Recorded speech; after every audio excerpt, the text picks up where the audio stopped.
મિત્રો, તમારે ઇંગ્લિશ તો શીખવું છે, પણ ઇંગ્લિશ શીખવામાં ઘણી બધી પ્રોબ્લેમ નડે છે. એવું થાય ને, ઇંગ્લિશમાં જ વાંધો છે. ખરેખર એક નહીં, આવી 6 પ્રકારની પ્રોબ્લેમ છે ઇંગ્લિશની અંદર. Main problem, listening problem, speaking problem, reading problem, writing problem અને પર્સનલ પ્રોબ્લેમ. હવે આપણે તો ગુજરાતીઓ છે ને, આપણે આપણી માતૃભાષા ગુજરાતીના આધારે ઇંગ્લિશ શીખીએ છીએ, એ બહુ સારી વસ્તુ છે. પણ એ જ વસ્તુ આપણા માટે એક તકલીફ તરીકે પણ છે. મેઇન પ્રોબ્લેમ એ પણ છે કે જેમ કે ઇંગ્લિશના વાક્ય રચના અને શબ્દોની ગોઠવણી અને આપણી ગુજરાતી ભાષાની વાક્ય રચના અને શબ્દની ગોઠવણી થોડી અલગ છે. જેમ તમે જુઓ તો આમાં ઇંગ્લિશના વાક્યમાં આપણે કીધેલું છે કે આઈ એમ ગોઈંગ ટુ હોમ, એટલે હું ઘરે જઈ રહ્યો છું. હવે આમાં ઇંગ્લિશમાં એવું કે જે એને આપણે સીધી એક્ઝેક્ટ ટ્રાન્સલેટ કરીને એના જ પ્લેસ ઉપર ગોઠવીએ ને એનો અર્થ એવો થાય છે હું જઈ રહ્યો છું ઘરે. ખરેખર આપણે ગુજરાતીમાં એમ નથી કહેતા. ગુજરાતીમાં એમ કહીએ છીએ હું ઘરે જઈ રહ્યો છું. આ બે વસ્તુની અંદર ડિફરન્સ એ છે કે આ બેની જે વાક્ય રચના છે ઇંગ્લિશ ભાષાની અને ગુજરાતી ભાષાની થોડીક અલગ છે. સબ્જેક્ટ, વર્બ અને ઓબ્જેક્ટ આ ઇંગ્લિશ ભાષાની વાક્ય રચના છે. જ્યારે આપણે એને ગુજરાતીમાં ટ્રાન્સફર કરીએ ને તો એ સબ્જેક્ટ, ઓબ્જેક્ટ અને વર્બ આવું થઈ જાય છે. એટલે આવી ઘણી બધી પ્રોબ્લેમના હિસાબે આપણા મગજમાં જ્યારે ટ્રાન્સલેશન કરીને થોડું ઘણું તમને અડધા લેવલ સુધી ઇંગ્લિશ આવડતું હોય તો આપણે ટ્રાન્સલેશન કરીને ઇંગ્લિશ બોલવાની ટ્રાય કરીએ એટલે લોકો આપણો મજાક ઉડાડે. મેઇન કારણ આ છે કે તમે જે બોલો છો એ વાક્ય રચના પરફેક્ટ નથી. તો આપણે પહેલા તો ઇંગ્લિશની ઘણી બધી વાક્ય રચના અલગ સિચ્યુએશન પ્રમાણે અલગ વાક્ય રચના હોય છે. એ આપણા કરતા તો આ ભાષાનો જ આજો પ્રોબ્લેમ છે. એ પ્રોબ્લેમ નથી, એ ખરેખર સેન્ટેન્સના અલગ સ્ટ્રક્ચર છે, રૂલ્સ છે, આપણે શીખવા પડે. પણ એઝ અ લર્નર જ્યારે આપણે આનાથી દૂર ભાગવાનું શરૂ કરવા માંડીએ એટલે આપણને એક પ્રોબ્લેમ તરીકે દેખાય અને આપણે એને પ્રોબ્લેમની જેમ અત્યારે અહીંયા લીધી છે કે જેથી આપણને સમજવામાં સહેલાઈ. ઘણી વખત ઘણા લોકો મને કહેતા હોય છે કે સર મારે ઇંગ્લિશ બોલવું તો છે, પણ જ્યારે હું બોલવા જાઉં ને તો મને આવડે પણ છે, પણ ટાઈમે શબ્દ મગજમાં આવતા નથી, ખબર નથી પડતી. તો એનું મેઇન કારણ એ છે કે તમારી પાસે શબ્દ ભંડોળ જ નથી. અને બીજું કારણ એ છે કે તમને ઓલરેડી શબ્દો ખબર છે પણ તમને એનો કોન્ફિડન્સ નથી. તમને પાકા નથી કે શબ્દનો અર્થ એ જ થાય. અમુક શબ્દો એવા છે ગુજરાતીમાં, બેબી, બોટલ, બોક્સ, ટેબલ. આપણે આ શબ્દોને એટલા બધા ગુજરાતીની અંદર લઈ લીધા છે કે આ કોઈ પણ શબ્દ ગુજરાતી નથી, બધા જ ઇંગ્લિશ શબ્દ છે. જે શબ્દ આપણી સાથે વારંવાર જે ઉપયોગમાં આવતો હોય, જેનાથી આપણે અવેર છીએ, એ શબ્દ આપણને આવડે છે તો આ શબ્દ તો ઇંગ્લિશના છે. તો તમે એમ પણ ન કહી શકો કે ભાઈ શબ્દનો અર્થ ખબર નથી. જે શબ્દ આપણને ખબર હતા, જેનો આપણે ઓલરેડી ઉપયોગ કરી રહ્યા છે, આપણને ખબર પણ નથી કે આપણે ગુજરાતીની અંદર એ ઇંગ્લિશના શબ્દનો ઉપયોગ કરી રહ્યા છે. પણ હવે જે બાકીના શબ્દો છે જે ખરેખર ઇંગ્લિશના છે ને, જે હજી તમને ખબર નથી અને આપણે એનો ઇંગ્લિશ માટે જ ઉપયોગ કરવો છે, તો એને કેમ શીખવા? એ પણ એક પ્રોબ્લેમ છે. તો શીખવા એનું પણ આપણી પાસે સોલ્યુશન છે. તમે ક્યારે વિચાર્યું કે આ જે બધા શબ્દો કે જે રોજ ઇંગ્લિશમાં શબ્દો છે તમે ગુજરાતીમાં બોલો છો, બસ, બોક્સ, ટેબલ, આ બધા, ફોન, આ શબ્દો તમે કેવી રીતે શીખ્યા ખબર છે? સિમ્પલ કારણ છે. બાળક કેવી રીતે શીખતું હોય છે નવી ભાષા કે નવા શબ્દ તે જોઈએ. બાળક કોઈ ને એની આજુબાજુમાં થતા અવાજને સાંભળે છે, પછી એની આજુબાજુ થતા ઘણા જે અવાજ હોય ને એમાંથી અલગ પ્રકારના અવાજને અલગ કરતા શીખે છે. જેમ કે પપ્પા આવે તો બાઇકનો અવાજ, મમ્મી બોલે છે એનો અવાજ, ભાઈ બોલે છે એનો અવાજ, પછી આ દરેકે એના રમકડાનો અવાજ. બધા જ અવાજ એક સરખા છે અને બધા જ અવાજ ને અલગ કરીને કઈ વસ્તુનો અવાજ કયો છે ને પહેલા તો એવું કરે છે. અને દરેક અવાજની સાથે પોતાની ભાવનાને ઈ જોડી દે છે. આ દરેક પોતાની આસપાસ થતા અવાજને બાળક રિપીટ કરવાની ટ્રાય કરે છે. અને ઇંગ્લિશ શીખવામાં, નવા વર્ડ્સને શીખવામાં પણ આપણે આ જ ટેકનિકનો ઉપયોગ કરશું. ત્યારબાદ એક નવું સ્ટેજ આવે, એમાં જે બાળક છે એ દરેક શબ્દને પોતાની ભાવનાઓ, વ્યક્તિઓ, ક્રિયાઓની સાથે જોડે છે. જેમ કે મમ એટલે ખાવાનું, ભૂ એટલે પાણી. આવી રીતે અવાજને કોઈ પણ વસ્તુ, વ્યક્તિ કે ક્રિયાની સાથે જોડે છે. એને ખબર નથી કે એનો શબ્દ કે એને લખતા નથી આવડતું કે ભૂ કેવું હોય, એટલે હંમેશા પહેલા બોલવાની શરૂઆત થાય. બાળક આવું બધું બોલતું થાય છે તો આપણે નોટિસ કરવું જોઈએ કે જ્યારે આને આજુબાજુમાંથી શીખવાડવામાં આવે છે, એના માતા પિતા જ્યારે એને કોઈ પણ વસ્તુ, નવો શબ્દ શીખવાડી રહ્યા છે, ત્યારે એના પેરેન્ટ્સ, એના કેરટેકર્સ એની આજુબાજુમાં જ્યારે અવાજ કરે છે કોઈ પણ પ્રકારનો, ત્યારે તે આની સાથે હાવભાવ પણ કરે છે, જેથી બાળકને સમજવામાં થોડી વધુ સરળતા રહે છે. આ જ રીતે આપણે નવા શબ્દો ઇંગ્લિશના શીખી શકીએ છીએ વધુ સરળતાથી, અને એ જ આપણે આ કોર્સની અંદર આપેલું છે. ત્યાર પછીનો પ્રોબ્લેમ છે કે આપણને સ્પેલિંગ ખબર નથી. આ પ્રોબ્લેમ ઇંગ્લિશનો મેઇન પ્રોબ્લેમમાં પણ લીધો છે અને પર્સનલ પ્રોબ્લેમ પણ કહી શકાય. સ્પેલિંગ ખબર ન હોય આમ તો આપણો પ્રોબ્લેમ છે, આપણને નથી ખબર. પણ ઇંગ્લિશના સ્પેલિંગ જ ઘણી વખત એવા અટપટા હોય છે કે યાદ નથી રહેતા. કહેવાય છે કંઈક અલગ, બોલાતું અલગ હોય, લખાતું અલગ હોય. એટલે સ્પેલિંગ ખબર ન હોવાને કારણે પણ આપણે ઘણી વખત લખી નથી શકતા અથવા તો લખેલું વાંચી નથી શકતા અને આપણે એનો અર્થ પણ ખબર નથી પડતો અને એમ લાગે આપણને કે ઇંગ્લિશ આવડતું નથી. પણ ઇંગ્લિશ ભાષાનો નેચર જ એવો છે કે સ્પેલિંગ એના સમજવા એટલા ઈઝી નથી. એના માટે અલગ સ્પેશિયલ ટેકનિક અને અલગ રીત અને નેચરલ રીતથી એનો અભ્યાસ કરવો પડે ત્યારે ખબર.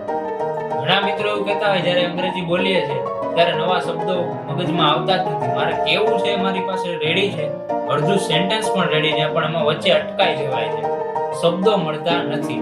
તો એ પ્રોબ્લેમ છે ને એના પણ મુખ્ય ઘણા બધા કારણો છે. શબ્દો ન મળવાના કારણો જોઈએ. એનું સૌથી પહેલું મહત્વનું મુખ્ય કારણ છે કે શબ્દ ભંડોળ જ નથી તમારી પાસે. બીજું કારણ છે મહાવરાનો અભાવ. ઓલરેડી ઓરિજિનલી ઇંગ્લિશમાં જ વિચારીને ઇંગ્લિશમાં જ બોલવાનું નથી કરતા, ભાષાંતર કરીએ. એનાથી પણ મોટું કારણ છે કે ડર, ભૂલ પડવાનો, ભૂલ કરવાનો ડર છે, જેના હિસાબે આપણે કઈ આગળ કરતા જ નથી. વ્યાકરણના પાયાના જ્ઞાન ન હોય ને તો પણ તમને શબ્દો મળે નહીં. કેમ કે તમે જે વાક્ય રચના ગોઠવી છે એ જ મગજમાં ફિટ નથી થતી અને એ ઓલરેડી ખોટી વાક્ય રચના છે, તો તમને નેક્સ્ટ શબ્દ ખબર હોવા છતાં યાદ નહીં. અને મોટામાં મોટી પ્રોબ્લેમ, વધુ વિચાર જ રાખીએ, બોલવાની શરૂઆત ન કરી દઈએ. આ સૌથી મોટો પ્રોબ્લેમ ઇંગ્લિશ ભાષાનો મુખ્ય પ્રોબ્લેમ છે કે જે બોલીએ કે લખીએ ને એ હંમેશા ખોટું જ હોય છે. એનું કારણ તો કે આપણે સાચા ઇંગ્લિશના શબ્દોથી પણ અજાણ છીએ અથવા તો સાચું ઇંગ્લિશ શું છે સાંભળેલું કે જોયેલું નથી હોતું. હંમેશા ખોટા શબ્દનો જ ઉપયોગ કરીએ. એનાથી મોટો પ્રોબ્લેમ કે આપણને સમજાતો જ નથી સંદર્ભ, કે આ સંદર્ભમાં વાત કરવામાં આવી છે. અને ઘણા એવું કરે, ઇંગ્લિશ શીખવાનું શરૂ કરે એટલે બહુ હાઈ એન્ડ કોર્સ લઈ લે, ઊંચા લેવલના કોર્સ લઈ લે, અથવા તો ઓલરેડી નેટિવ સ્પીકર્સ જે છે એની પાસેથી શીખવાનું શરૂ કરે. તમે તમારી ગુજરાતી ભાષા, તમે તમારા મમ્મી પપ્પા, તમારા સૌથી નજીકના લોકો હતા એમથી શીખવાની શરૂઆત કરી હતી. એમ જો તમે ગુજરાતી છો તો તમે તમારી અંગ્રેજી ભાષાની સફરની શરૂઆત એક ગુજરાતી શિક્ષક પાસે કરો, જેથી તમને જલ્દી આવડશે. પણ એ પણ કેવા શિક્ષક હોવા જોઈએ કે જેને આ અમેરિકન ભાષા અને બ્રિટિશ ભાષાના સંદર્ભ પણ ખબર હોય, મોડર્નાઇઝેશન અને ટેકનોલોજીથી શીખવાડવાની પણ ખબર હોય. એટલે તમારે એકદમ બેલેન્સ બનાવવું પડશે. બહુ હાઈ એન્ડ લેવલે શીખશો તો તમને સમજાશે નહીં, આવડશે નહીં, ઓલરેડી અઘરું લાગશે, તમે ત્યાંથી તમારી અંગ્રેજી શીખવાની જે જર્ની છે એ સ્ટોપ કરી દેશો. અને ઘણી વખત આ કેવી રીતે કરવું એ સાચા માર્ગદર્શનનો જ અભાવ હોય છે. અંગ્રેજીમાં કેવી રીતે સ્ટેપ બાય સ્ટેપ જવું, આના પછી શું કરવું, હવે કયો શબ્દ છે, આ શબ્દો આ સ્પેલિંગ 10 વાર 15 વાર લખતા પછી પણ નથી જ આવડતો તો હવે કેવી ટેકનિક છે, અથવા તો હવે ઈ ઉપયોગ કરવાની બદલે શું કરવું. આ બધા માર્ગદર્શનનો મોસ્ટલી અંગ્રેજી શીખતા સમયે અભાવ હોય છે. જેમ કીધું એમ અંગ્રેજી કહેવા શું માંગે છે તે મગજમાં જ નથી બેસતું. આ પણ એક મોટો પ્રોબ્લેમ છે અને એનાય ઘણા સબ ડિવિઝન જે પાડેલા છે એનાય અંદરના કારણો છે એ જોઈએ. સામેવાળા વ્યક્તિ છે ને એ જ ઓલરેડી ફાસ્ટ બોલી રહ્યા છે એટલે તમને એમ લાગે કે મને અંગ્રેજી સમજાતું, પણ એવું નથી. જે બોલનાર વ્યક્તિ છે ને એ જેટલું ફાસ્ટ ઇંગ્લિશ બોલે છે કે તમારે જે લેવલ છે ઇંગ્લિશનું એને કેપ્ચર નથી કરી શકતું. બાકી એ જ વ્યક્તિ એ જ વાક્ય જો થોડી ધીમી સ્પીડથી બોલેલા હોય તો તમને સમજાઈ જાય છે. આનો મતલબ એમ કે તમને અંગ્રેજી આવડે છે, અંગ્રેજી આવડવાની શરૂઆત થઈ ગઈ છે. પ્રોબ્લેમ જે અંગ્રેજીની ડિલિવરી થઈ રહી છે એ એટલી ફાસ્ટ છે કે તમે સાંભળી તરત સમજી નથી શકતા. આવું ઘણા નેટિવ ઇંગ્લિશ સ્પીકર હોય ને એ પણ જ્યારે મૂવી જોતા હોય ને ત્યારે અમુક વર્ડ્સ એનાથી સ્કીપ થઈ જાય, સમજી નથી શકતા. કેમ કે ને સંભળાતા જ નથી તો સમજશે ક્યાંથી. અંગ્રેજીની અંદર જે નેટિવ સ્પીકર છે, તમે મૂવીઝ જોવો છે, અંગ્રેજી શીખવાની શરૂઆત કરે એટલે આપણે ઇંગ્લિશ વિડીયો ને ઇંગ્લિશ મૂવી જોવાનું ચાલુ કરી દઈએ.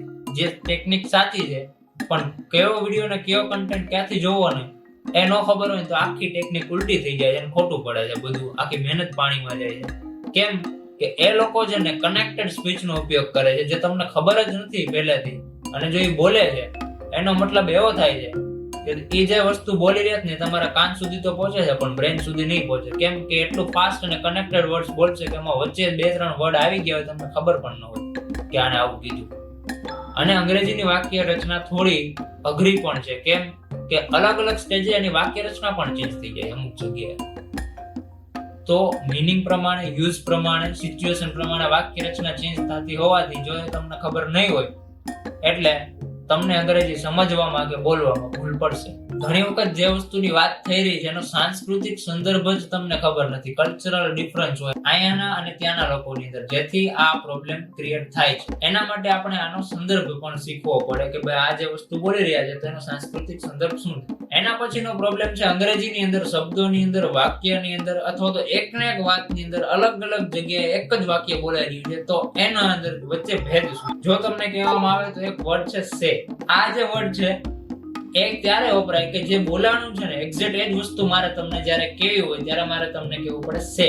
વર્ડનો ઉપયોગ કરીને કોઈ પણ વાક્ય કહી રહ્યો છું ત્યારે આમાં જે શબ્દ કહેવાના છે ને શબ્દનો મહત્વ છે, નહીં કે સાંભળનાર તમારું કે મારું મહત્વ નથી. ઉદાહરણ તરીકે કહીએ, he said I am going to the store, એટલે એને એવું કીધું કે હું દુકાને જઈ રહ્યો છું.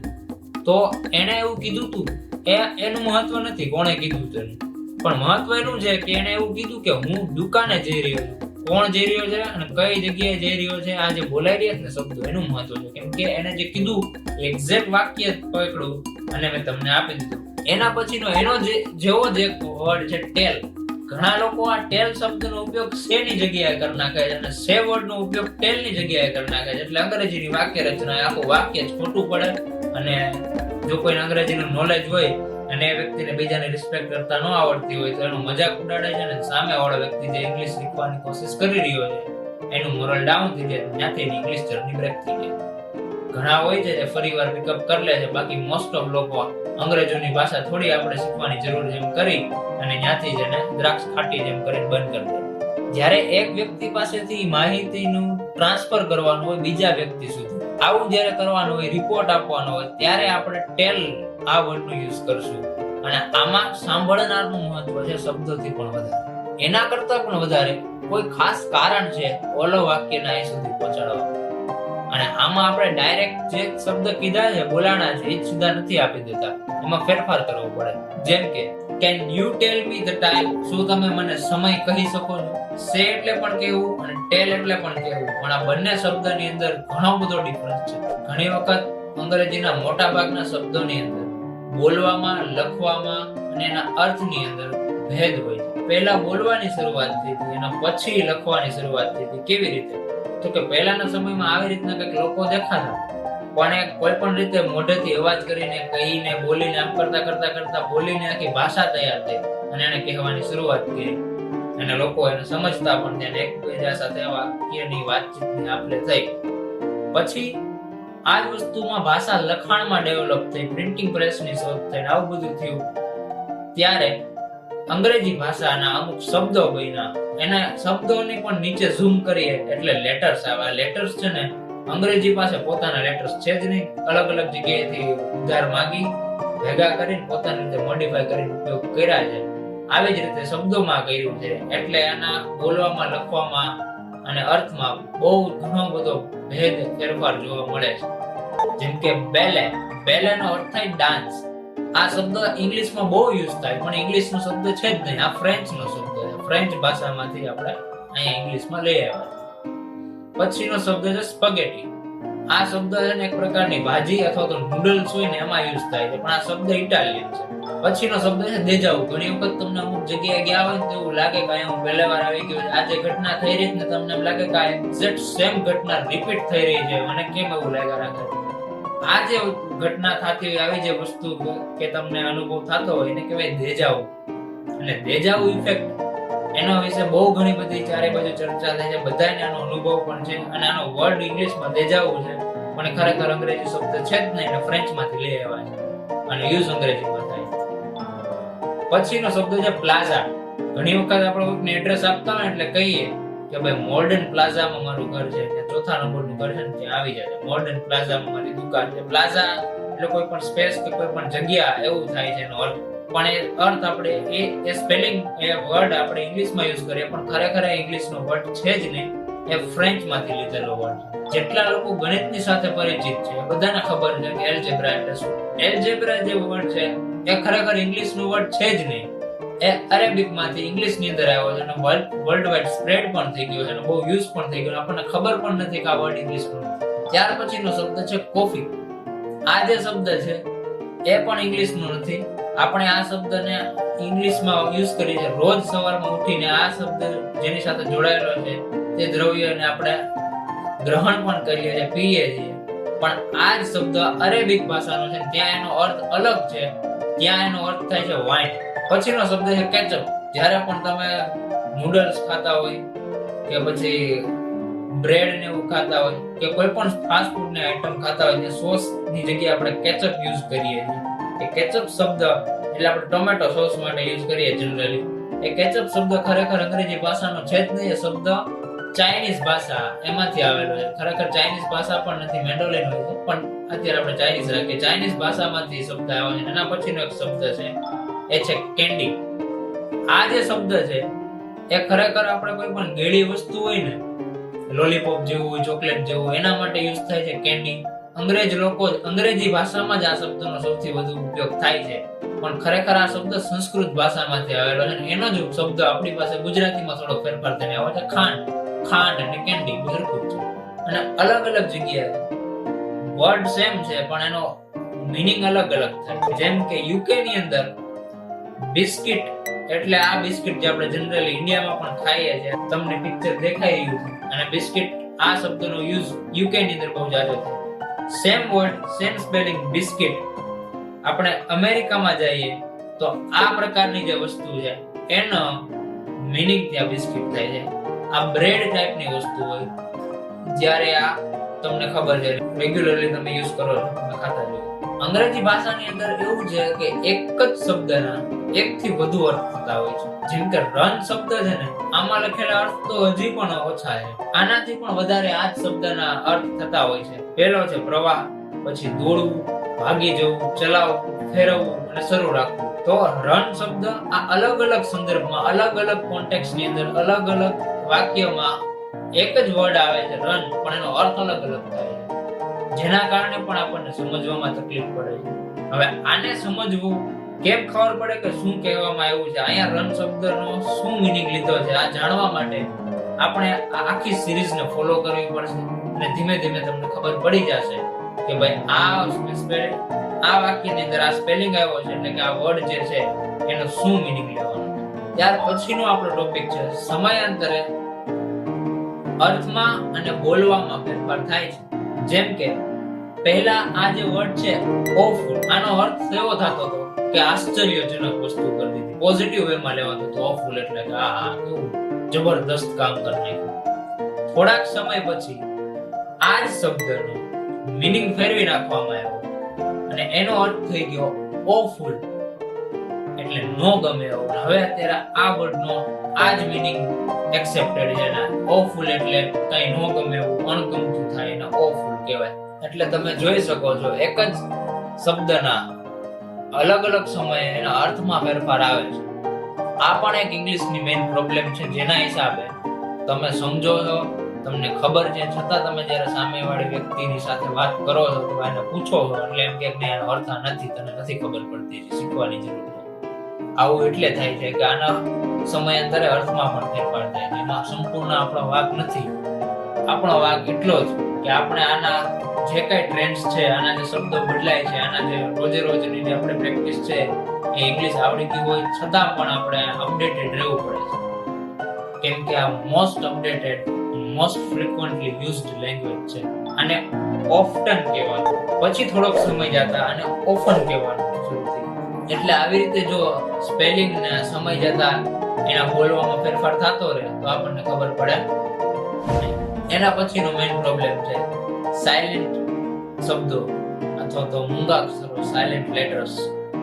જેમ કે આ પહેલો જે વર્ડ છે એને આપણે કનાઇટ વાંચીએ છીએ, પણ એને કનાઇટ ન કહેવાય, નાઇટ કહેવાય, કે વાંચવાનું નથી. પછીનો શબ્દ છે વાર્પ. મોસ્ટલી આ લોકો આ શબ્દને વાર્પ વાંચે છે, પણ આ વાર્પ થી રેપ છે. આપણે કોઈ પણ વસ્તુ ઉપર આપણે કાપડ, પ્લાસ્ટિક વીટી દઈએ અને રેપ કર્યું કહેવાય, રેપિંગ કહેવાય, વાર્પિંગ નહીં. પછીનો શબ્દ છે આપણે કોમ્બ વાંચતા, કોમ્બ નથી કોમ્બ છે. આ શબ્દ છે એને આપણે થંબ વાંચીએ, થંબ નથી થમ છે, થમ, બ વાંચવાનું નથી. પછી આપણે ઘણી બધા કર્જામાં, લોનમાં ડૂબી જઈએ ને, એને એમ કહેવાય કે આ બહુ ડેપ્થમાં છે. ડેપ્થ નથી, ડેટ છે, ડેટ, ડીટી, ડેટ, બી વાંચવાનું નથી, લખવાનું છે. પછીનો શબ્દ છે થ્રુ, અને અને થ્રુ એમ નહીં વાંચવાનું, આમાં GH વાંચવાનું નથી, થ્રુ. એના પછીનો શબ્દ છે ખરેખર ખાસ છે, આ કર્નલ લખ્યું છે, એના સ્પેલિંગ સાથે મેચ જ નથી થતું, પણ છતાંય જો વચ્ચેનો L તમે ન વાંચો તો આ કર્નલ જેવું લાગે ખરા. પછી આપણે ઘણી વખત ઘણી જગ્યાએ જાય ને રસીદ માંગતા હોય, રસીદ આપણે ગુજરાતીમાં હિન્દીમાં આ યુઝ કરીએ છીએ ઇન્ડિયાની ભાષામાં, પણ આ પણ એક ઇંગ્લિશ શબ્દ છે. ખરેખર રસીદ નથી કહેવાનું, આ રિસિપ્ટ હોય છે, પણ રિસિપ્ટ એક ખોટું છે ને, રિસિપ્ટ નથી કહેતા, ઘણા રિસિપ્ટ કહે છે પણ એ પણ ખોટું છે ને, રેસિપ્ટ કહેવાય, રેસિપ્ટ. પી વાંચવાનું નથી. એના પછીનો અંગ્રેજી ભાષાનો જે પ્રોબ્લેમ છે એની વાત કરીએ તો એ જે ટૂંકા અક્ષરો હોય, જેમ કે પીસી એટલે પર્સનલ કમ્પ્યુટર પણ થાય, અને પીસી એટલે એનો અર્થ ઘણી જગ્યાએ એવો પણ થાય કે પોલિટિકલી કરેક્ટ. તો આમાં આપણે કયો અર્થ લીધો એ કેમ સમજવું? આ આગળની સિરીઝ પ્રમાણે તમારે જાણવું અને જોવું પડશે કે ભાઈ પોલિટિકલી કરેક્ટ એનો અર્થ લેવાનો કે પીસી એટલે કમ્પ્યુટરની વાત થઈ. કેમ ખબર પડે એના માટે તમારે આ આખી સિરીઝને ફોલો કરવી પડશે અને જોતું રહેવું પડશે આમાં જે કંઈ વિડીયોઝ આવી રહ્યા છે. પછીનો ટોપિક છે અંગ્રેજી ભાષાની પ્રોબ્લેમ. એ એવી પ્રોબ્લેમ છે કે લાગે સરખા શબ્દો, બોલવામાં સરખા, દેખાવામાં સરખા, સ્પેલિંગમાં ફેરફાર ને અર્થમાં ફેરફાર. જેમ કે પહેલો શબ્દ છે એક્સેપ્ટ અને એક્સેપ્ટ, બેનો અર્થ અલગ થાય. બીજો શબ્દ છે અફેક્ટ અને ઇફેક્ટ. ત્રીજો શબ્દ છે કેપિટલ અને કેપિટોલ. ચોથો શબ્દ છે એલિસિટ અને ઇલિસિટ. કાઉન્સિલ અને કાઉન્સેલ. Discreet, discrete. એન્શ્યોર અને ઇન્શ્યોર. તો આ બધા શબ્દો અલગ છે અને સ્પેલિંગમાં થોડો ઘણો જ ફેરફાર છે. ઘણી વખત બીજાની જગ્યાએ બીજો લખાઈ જાય અને એનો અર્થ તો આમ અલગ જ છે. અને આ પણ એક ઇંગ્લિશની પ્રોબ્લેમ છે. જો આને વિશે સમજી ગયા એટલે ઇંગ્લિશમાં આ શબ્દો કે પણ લખેલા હોય, કન્ફ્યુઝન ક્યારે થવાનું? હવે ભાષા ઇંગ્લિશ એક જ છે, પણ એના આપણી પાસે આમ તો ઘણા બધા પ્રકાર છે, પણ આપણી પાસે મેન 3 પ્રકાર છે. પહેલું છે ઇન્ડિયન ઇંગ્લિશ, બીજું છે અમેરિકન ઇંગ્લિશ, ત્રીજું છે યુકે ઇંગ્લિશ. આ ત્રણેય ઇંગ્લિશમાં ફેરફાર છે. ત્રણેયના શબ્દો, ત્રણેયની બોલવાની સ્ટાઇલ, ત્રણેયની સ્પેલિંગ લખવાની સ્ટાઇલમાં ફેરફાર છે. જેમ કે યુકે ઇંગ્લિશમાં કલર COLOUR થાય અને US ની ઇંગ્લિશમાં COLOR થાય. અને ઇન્ડિયન ઇંગ્લિશમાં આપણે યુકે ને મોસ્ટલી એક્સેપ્ટ કરીએ છીએ, અમેરિકન એક્સેપ્ટ નથી કરતા. પણ ઇન્ડિયા પાસે પોતાની અલગ જ ઇંગ્લિશ છે. એનો બોલવાની સ્ટાઇલ, એના સ્પેલિંગમાં અમુક જગ્યાએ ફેરફાર છે અને અર્થે એને એની રીતે લીધેલા છે અમુક જગ્યાએ. બાકી મોસ્ટલી યુકે ને ફોલો કરેલી છે.